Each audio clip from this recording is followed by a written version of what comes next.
The best way I can help now is if I step aside and let government get back to governing.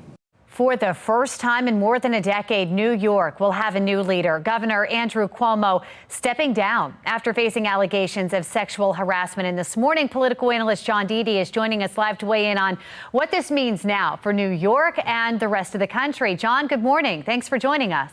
Good morning. Did he have to resign? He had no choice to resign. He was getting pushed not just by leaders in New York, but President Biden last week gave him a good shove. This was a situation where the Democratic Party really had to set themselves up for saying, we have zero tolerance, which puts pressure on Republicans when Matt Gaetz is in a situation where he may get indicted for sex trafficking. And basically Democrats could say, we have these standards. What are yours? You know what, John, that brings up a great point. I was going to ask what this means for the Democratic Party. At one point, he was thought as a presidential candidate contender. A year ago, there were Democrats saying, if we could only replace Biden with Cuomo. And I remember those conversations well. And it just shows, and I think there's going to be more people coming out to tell their stories about Cuomo because of the fact that now that the pressure is that he's gone, people may be more willing. I think the most interesting aspect that we need to find out more is what role did Chris Cuomo play? Chris Cuomo has a show on CNN. What advice was he giving? Because this is important because the Cuomo strategy has been, let's bash the hell out of these women. What was Chris Cuomo advising? Was he giving us advice or was he saying do something else? I think this is an important thing that really we need to know. Interesting. And I'll tell you what, buried underneath all of this, John, the nursing home scandal in the midst of the pandemic, where does that fall in all of this? I think that's a good question. I think the assembly was actually going to impeach on those grounds. I have family members in New York State. My father's in a nursing home up there. So this has been a big issue. The one good thing I think we could take out of this is the new governor, first time they're ever going to have a woman governor, Kathy Hochul, and the lieutenant governor is going to be an African-American woman. So I think for the first time in American history, we're going to have a woman governor and a woman lieutenant governor. And I think that maybe this shows a good aspect for sign of progress for how things are changing. So I think we have to try to find some silver linings in this terrible story. What do you think this means for politicians who, may think that they're above the law or may think that they're entitled to do what they want? Do you think this is kind of a pivotal moment? I think it's a very pivotal moment because it shows a zero tolerance among a lot of officials towards this type of thing. And I think the fact that really there was a lot of pushing of Cuomo, he wasn't getting any support. And maybe it brings back, even from a few years ago, the Me Too movement, which I think is part of this, because the ironic thing is Governor Cuomo was a big Me Too proponent, yet behind the scenes was doing things completely opposite of the Me Too movement. And I think there's one other little interesting aspect. I'll make it really quick. Sure. Cuomo was never charged, never indicted. He may be charged with some stuff.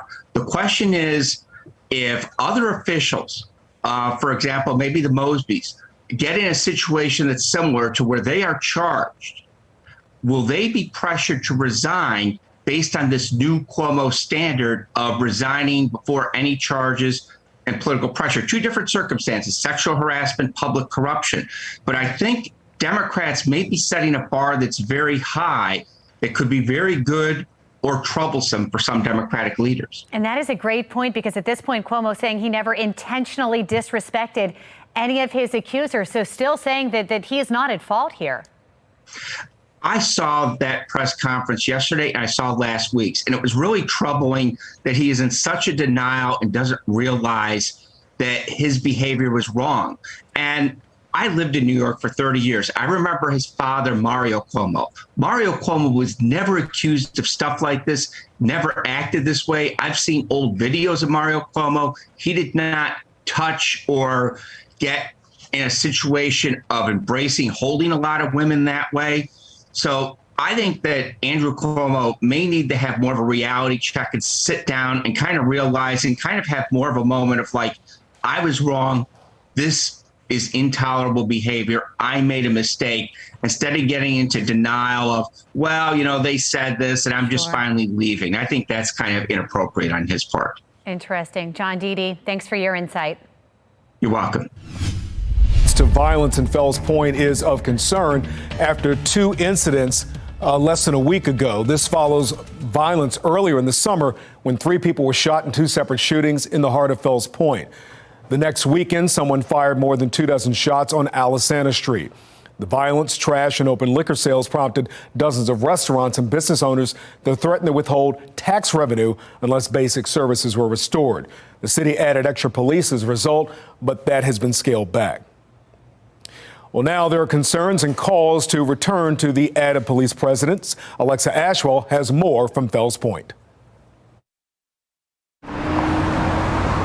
Just north of Broadway Market, here in Fells Point, is where police say a 35-year-old man was shot in the leg just after midnight. The shootings down here on Fells Point need to stop. Maurice Ellison works in the neighborhood, today sharing his frustration. It was just days ago when surveillance video captured a fight that led to a 30-year-old man being stabbed a block north of Broadway Square.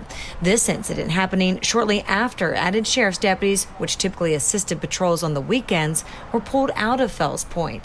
A move not all supported. We can't afford not to take care of this area. Fox 45 News questioned city leaders then. Councilman Zeke Cohen issuing a statement saying he had requested the sheriff's deputies return. A question we also asked the mayor. Given this incident, do you intend to put those resources back into that area? So again, Alexa, you know how I respond to this. We resources are deployed based on where the data says it should be, and we'll look at that as we always do. Fast forward to now, another shooting, and Ellison believes consistency and visibility are key. They need to have more police presence. Get them out the cars and let them walk up and down. Make some of the people feel safe. And again, in the past hour, Councilman Cohen responded to Alexa's email, writing in part, "We are grateful that the sheriff's deputies will be working with us again this weekend." That's a quote. Cohen did not provide any further details, discussions with the city, or how long this will last. As for the shooting, well, police say investigators are still piecing together what led up to it. Right now, there's no word on a suspect.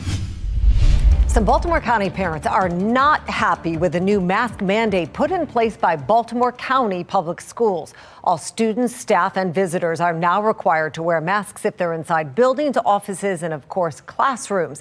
The parents rallied in protest tonight, and Keith Daniels was there. He joins us live with more on what happened tonight. Keith? Well, Mary, Baltimore County Public School students return to classrooms in about 2 weeks. Now, when they get there, new rules. And tonight, some parents are not pleased. At the Baltimore County School Board building, protesting parents. The kids don't need to do none of this. The Baltimore County Parent and Student Coalition calling it an Unmask Our Kids rally. Reaction after Baltimore County school officials put a mandate in place which requires masks to be worn by all staff, students, and visitors. Jay Walton. They might say they're following the science. I think they're following the political science. So disturbed by the mandate move, he says he's pulled his 2 little girls out of their Baltimore County school. My kids, they don't want to wear masks. There's no way. And I'll tell you, I taught in Baltimore County Public Schools. There are so many distractions. Wearing the mask, it's like the ultimate distraction. Students return to in-person learning for the new year, August 30th. In a statement, Superintendent Dr. Darrell Williams says, as we prepare to welcome students and staff back to school for in-person learning, universal masking is an important step to help maintain our community's health and safety. Middle school teacher Andrew Worthington standing by the superintendent, alone amid protesters. Most of my students aren't even eligible for a vaccine yet. So to have this going on right now, when I know our superintendent is just making some tough choices right now and trying to keep everyone safe. To the teacher, he needs to look at the facts. He needs to look at the evidence that say that kids are at low risk with this virus, lower than the flu, lower than the seasonal flu. If he's worried about the kids, then he can wear masks if he wants to. Well, we talked to Dr. Melissa Marks tonight, an epidemiologist and professor at Johns Hopkins Bloomberg School of Public Health. She told us the Delta variant, quote, is no joke. She says it's as contagious as chickenpox, and children, especially those who are unvaccinated, are at high risk. She says wearing masks helps protect them. Reporting live tonight, Keith Daniels, Fox 45 News.